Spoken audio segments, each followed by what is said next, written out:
Welcome to New Stripe City, a YouTube channel for diehard Bengals fans. I'm your host, Ace Boogie.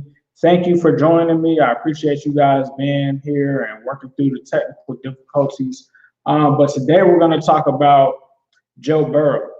And we're going to talk about why Joe Burrow is going to improve the Bengals and what the Bengals can do in 2020 to improve their odds and what they can do to pretty much compete within 2020. The first one is pretty easy. Draft Joe Burrow. I mean, this guy is amazing. He's done some really talented things himself.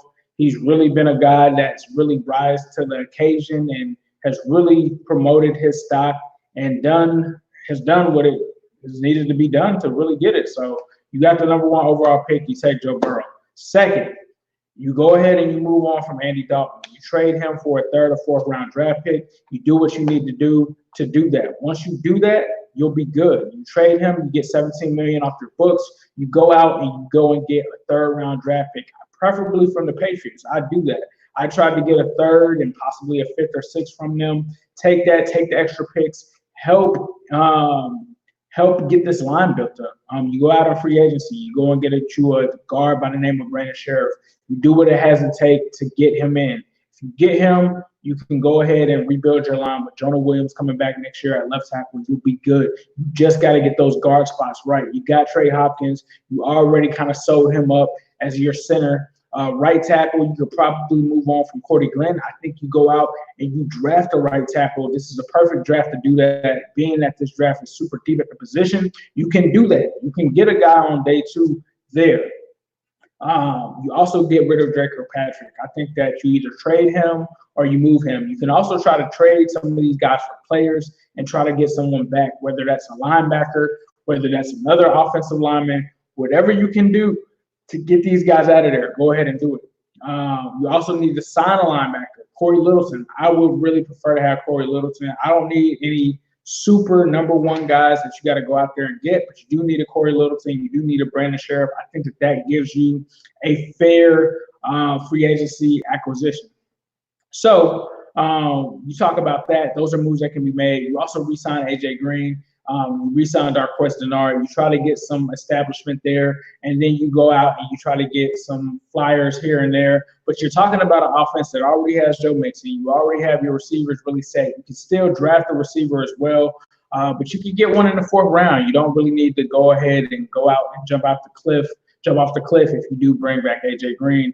You talk about defense. You go out and you get you another edge rusher, whether that's one of the bargain guys, whether that's one of the guys that's out there in free agency. I think you really could actually stick to the draft and get that position, being that edge rushers are a premium. So go out and get those guys. Make sure that you add them to your already strong nucleus of Geno Atkins, Carlos Dunlap, Carl Lawson, and Sam Hubbard. So you do that and you fix the linebacker position. I think you got something there, because I think Jermaine Pratt showed this year that he can be one of your starting linebackers. I think you move on from Nick Vigil unless you bring him back for depth purposes only, and then you move on to the secondary. And I feel like you have to start Darius Phillips. I think you start William Jackson III. You keep those two guys as your main corners. You get Darqueze Dennard. I'd even entertain getting rid of R.W. Webb or B.W. Webb. He didn't really play good last year.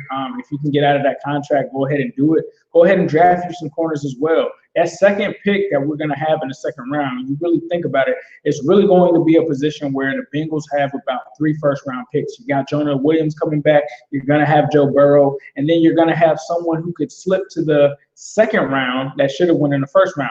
Hopefully it's a linebacker. I'd love to see the Bengals take a linebacker in the second round, but you take the best available player, whoever it is, whether it's an Austin Jackson that's a right tackle from USC or one of those guys, whoever one of those fringe first-round players are, you go out and you go and get them. So for me, I think that's the plan. I think that's what you do, and that's what you should do. So outside of that, I also think that you bring in the Saints offense. This guy was historical in college when it came to playing in that Saints offense. Why not make the learning curve extremely low?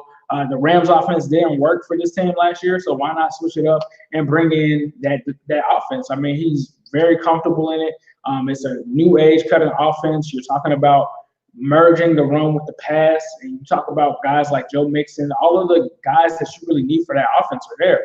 It's an offense that utilizes tight end, wide receivers, running backs, and that's all you have in Cincinnati. Why not do it? You talk about Brandon Cooks. John Ross could play a role like that, similar to Brandon Cooks in this offense. Michael Thomas, that could be your A.J. Green. There's a lot of things that you can do there. And the other thing is the Bengals are going to have a lot of money. They're going to have a lot of money to really turn this thing around. So that's another good thing as well for them, is them having the money to be able to go out and purchase some of these free agents. And I'm not saying that you need to go and blow your whole cash roll on them, but you need to do that thing that you need to do to shore up those spots. You also need to go out and you also need to re-sign Joe Mixon. That's another guy that you got to bring back into the fold, who is crucial to your success and Joe Burrow's success, so you can have that moving forward. Tight end, I think you're pretty solid there. I think CJ was almost good. It'd be interesting to see if they bring Tyler Eifert back or not. I'm really interested to see if they do that or not. We'll have to see. It remains to be seen. But I think if the Bengals do that, they can definitely compete in 2020, because you're talking about the Browns being in transition now that they've gotten rid of their GM. They can really blow it up there. You talk about the Ravens, they're building off of Lamar Jackson's season. However, if you bring in a Joe Burrow, that could be something that could really be an X factor for this team going forward, because Joe Burrow can score points. He can put up points in bunches. And it seems as if that may be one of the Ravens' Achilles heel, is it's hard for them to come back against teams that establish themselves and get out to big leads. So I think if they can do that with the Joe Burrow, I think you have a puncher's chance. You're talking about a division now with the insert of Joe Burrow that has 3 Heisman winning quarterbacks. I mean, you're talking about this guy that had quite possibly the best college season ever. So I think that you bring all of those things in, and I think that's a recipe for the Bengals turning it around next season. So you got a new quarterback in town. You've got a lot of pressure on the franchise. I love the fact that the Bengals are picking number 1, because that puts a microscope on the Bengals team as a whole. So it puts a microscope on Mike Brown and us not having a huge scouting department and us not having a GM. Maybe those conversations start to happen, and maybe that causes attention to force Mike Brown's hand to bring those things in. I think that you do have to, in an effort to make things better, I think you should hire a GM. I don't think necessarily you have to pay him, the craziest salary in the world, but why not go out and get a GM that's going to be able to fully facilitate your plan? A lot of people were upset about Joe Brady, why the Bengals didn't go after Joe Brady. I wasn't surprised that the Bengals did not. I do not see them paying Joe Brady offensive coordinator money that he probably got in Carolina.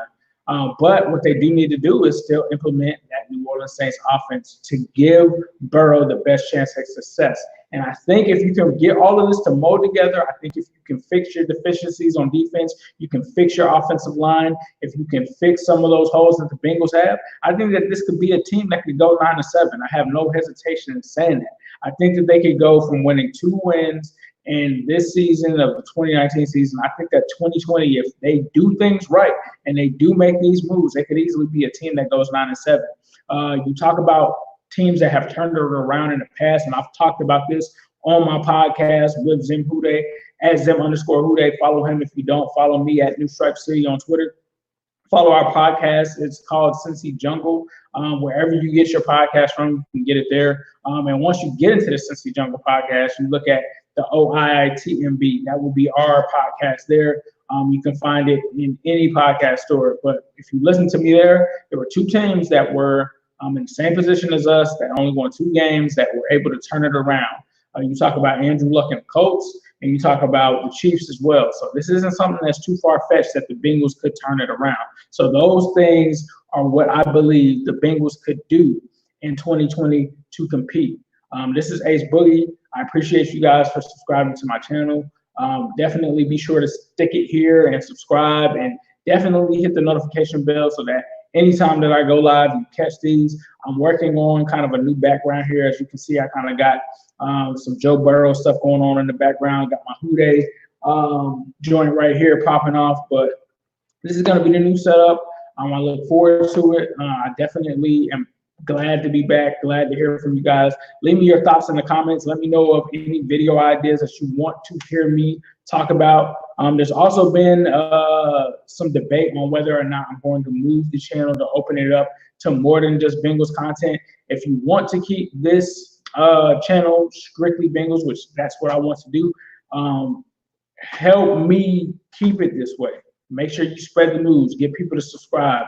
If we can get to 10K subscribers by February or by the time of the draft this year, I will keep this channel strictly Bengals. So do what you can. I appreciate it. And as usual, I'll leave you guys with a who day all day, every day, and especially on Sunday.